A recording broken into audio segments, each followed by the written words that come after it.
Bonjour ou bonsoir chers auditeurs et chères auditrices de notre web radio R212. Aujourd'hui, nous avons le plaisir de vous présenter un article rédigé par Mustapha Sehimi, chroniqueur invité, intitulé La CPI face à Israël, entre symbolisme et justice internationale. Cet article vous sera partagé dans un format podcast pour une écoute agréable et vivante. Installez-vous confortablement et plongeons ensemble dans cette analyse. Mustapha Sehimi ouvre son propos en relatant une décision récente de la Cour pénale internationale, CPI, ainsi. Une victoire morale pour la Palestine, un défi pour la justice internationale, ce haut magistrat avait sollicité le 20 mai 2024 contre ces deux responsables israéliens en leur reprochant d'être responsables de crimes de guerre et de crimes contre l'humanité qui auraient été commis par Tsahal dans le cadre des opérations de guerre menées dans la bande de Gaza depuis l'attaque du Hamas du 7 octobre 2023. C'est en réponse à cette requête que la chambre préliminaire de la CPI a délivré ces deux mandats. Il donne ainsi très largement raison à la demande du procureur. L'auteur explore ensuite les détails de ces accusations en précisant que crime de guerre et contre l'humanité, il faut préciser pour commencer qu'un mandat d'arrêt n'est a priori pas public. La chambre a expliqué que des faits similaires à ceux visés par ces deux mandats sont en train de se commettre.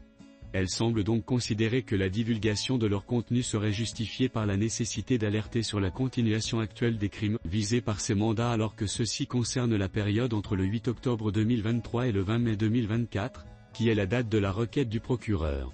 Elle ajoute que cette communication intervient aussi dans l'intérêt des victimes et de leurs familles. L'incrimination consiste dans l'emploi de la famine comme méthode de guerre. Messieurs, Netanyahou et Galland ont récemment privé la population civile de Gaza de nourriture, d'eau, de médicaments, de carburant et d'électricité en entravant ou limitant l'aide humanitaire. Il précise que ces restrictions ne répondaient pas à un objectif militaire et que seule une aide humanitaire minimale a été autorisée. L'incrimination regarde aussi des crimes contre l'humanité conformément à la requête du procureur. Les opérations de guerre menées par l'armée israélienne dans la bande de Gaza avaient donné lieu à une attaque généralisée et systématique contre sa population civile, et que, dans ce cadre, auraient été commis des crimes contre humanité par meurtre, persécution et autres actes inhumains. Mustapha Sehimi approfondit son analyse en interrogeant les effets de ces mandats de la manière suivante. Respecter le droit international humanitaire, cela dit, quels sont les effets de ces mandats d'arrêt ?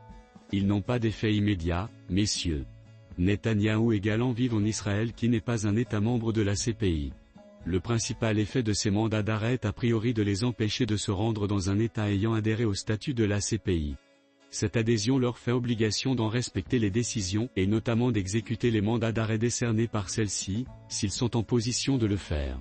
Il est difficile pour un État de droit de refuser de respecter les mandats d'arrêt qui s'imposent à lui en vertu d'une convention internationale à laquelle il a librement consenti d'adhérer.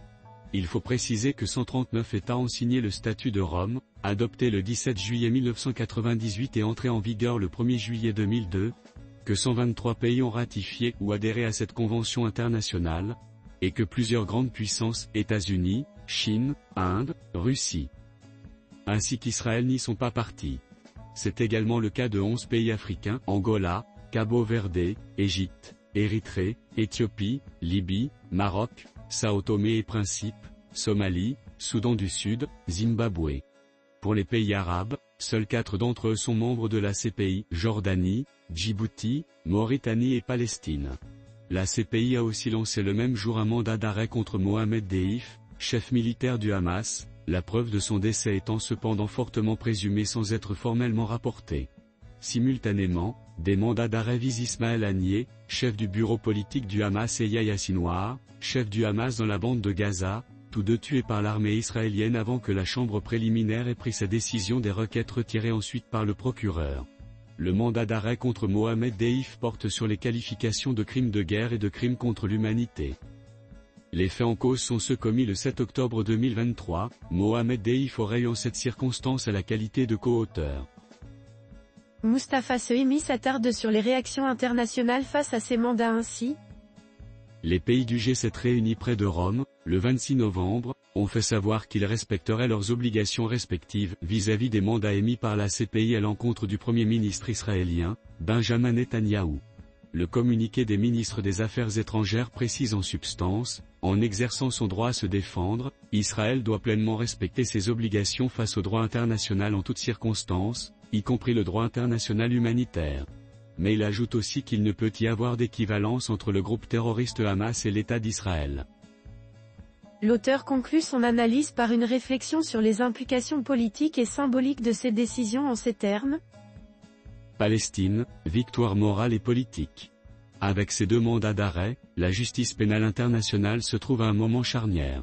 Ils viennent donc s'inscrire après ceux délivrés le 17 mars 2023 contre Vladimir Poutine et la commissaire russe aux droits de l'enfant, Maria Lvova-Belova, puis ultérieurement contre des responsables militaires et politiques de la Fédération de Russie.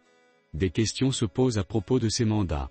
Seront-ils susceptibles d'effet ou n'auront-ils in fine qu'une valeur symbolique ? En effet, la CPI n'a aucune force de police pouvant mettre à exécution ces décisions. Si bien qu'elle ne peut compter que sur la coopération internationale, pas moins de 70 pays n'ont pas adhéré au statut de Rome créant cette juridiction. Et la crainte que peut susciter la délivrance d'un tel mandat d'arrêt reste bien relative. En septembre dernier, le président Poutine s'est rendu en Moldavie, État qui est pourtant partie au traité de Rome. Aujourd'hui, le président Viktor Orban a immédiatement adressé une invitation à Benjamin Netanyahou à se rendre en Hongrie qui a elle aussi ratifié ce traité.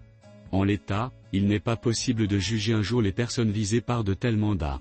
Les textes régissant la CPI ne le permettant pas, la Cour ne peut pas ainsi juger par défaut ou in absentia, par contumace, comme ce fut le cas en 1945 à 1946 à Nuremberg pour le dirigeant nazi Martin Bormann, ou encore récemment, au tribunal spécial pour le Liban, TSL, créé en 2007 après l'assassinat de l'ancien Premier ministre libanais Rafik Hariri, résolution 1757 du Conseil de sécurité. Une telle procédure, sous certaines conditions, pourrait-elle être introduite dans le traité de Rome créant la CPI ? C'est souhaitable mais pas réalisable, les uns et les autres s'accommodant que cette haute juridiction soit réduite à un rôle de spectateur engagé. Pour autant, c'est une victoire politique et morale pour les Palestiniens. Leur cause rallie une majorité des opinions publiques dans le monde et particulièrement en Occident. Des organisations internationales des droits de l'homme, Human Rights Watch, Amnesty International, ont dénoncé des pratiques assimilées à l'apartheid ou aux crimes de guerre contre les Palestiniens. Chers auditeurs de la web radio R212, merci d'avoir été à l'écoute de ce podcast et d'avoir partagé avec nous cette analyse captivante de Mustapha Sohimi. Restez connectés pour d'autres réflexions et débats enrichissants. À très bientôt, si vous le voulez bien. Avec toute notre gratitude, l'équipe de R212.